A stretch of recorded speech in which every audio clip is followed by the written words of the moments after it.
Hi friends, இன்றைக்கி ஃப்ரைடேங்க. இன்றைக்கி காலையில் பிரேக்ஃபாஸ்ட்டு லஞ்ச் என்னென்னு பார்த்தலாம். இன்றைக்கி காலையில் பால் நேரத்துலேயே வந்ததுனால முதல் வேலையை டீ வச்சு குடிச்சிட்டேங்க. அதுக்கப்புறம் தான் வேலையில் ஆரம்பித்தேன். இன்றைக்கி முள்ளங்கி சாம்பார் தாங்க வைக்க போகிறேன். இது வந்து நரம்பு பிரச்சனை இருக்கிறவங்களுக்குலாம் ரொம்பவே உடம்புக்கு நல்லது. அதனால் முள்ளங்கி வாரத்தில் ஒரு நாளாவது சேர்த்துக்குங்க. அடிக்கடி சேர்த்தாலும் பிரச்சனை இல்லை. இது வந்து சூப் போட்டு குடித்தாலும் உடம்புக்கு நல்லது. நம்ம சாம்பார் வைக்கிறனால சாப்பாட்டோட குழந்தைங்க சாப்பிட்டுக்குவாங்க. இன்றைக்கி சேனக்கிழங்கு வறுவல் தான் செய்ய போகிறேங்க. அதுக்கு உப்பு மஞ்சத்தூள் போட்டு சேனக்கிழங்குலாம் கட் பண்ணி வேக போட்டிருக்கிறேன். இன்றைக்கி பிரேக்ஃபாஸ்ட் பார்த்திங்கன்னா பணியாரம் தான். வெங்காயம், மிளகா, கருவேப்பிலெல்லாம் போட்டு கடலப்பருப்பு உளுந்தம்பருப்பெல்லாம் போட்டு தாளித்து பணியாரம் சுட போகிறேங்க. அதுக்கு பார்த்திங்கன்னா ஒரு குழியில் மட்டும் நான் மாவு ஊற்றல. அதில் கடுகு கருவேப்பிலை போட்டுட்டு அதையும் தாளிச்சிட்டேன். தனியாக கரண்டி வச்சு அது ஏன் தாளிக்கணும்னு சொல்லிட்டு அதில் மட்டும் சட்னி தாளிச்சிக்கிட்டேன்.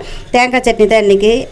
இந்த பக்கம் பார்த்திங்கன்னா கிழங்கு வெந்துருச்சு. அதனால் அதையும் இப்போ தாளிச்சிக்கலாம். அதுக்கு பார்த்திங்கன்னா ஒரு துளி 2 ஸ்பூன் சாம்பார் பொடி, கொஞ்சம் மஞ்சத்தூள் போட்டு எண்ணெயில் போட்டு வதக்கிட்டு அதுக்கப்புறம் கிழங்கு போட்டு வறுத்துட்டா வறுவல் சூப்பராக இருக்கும்.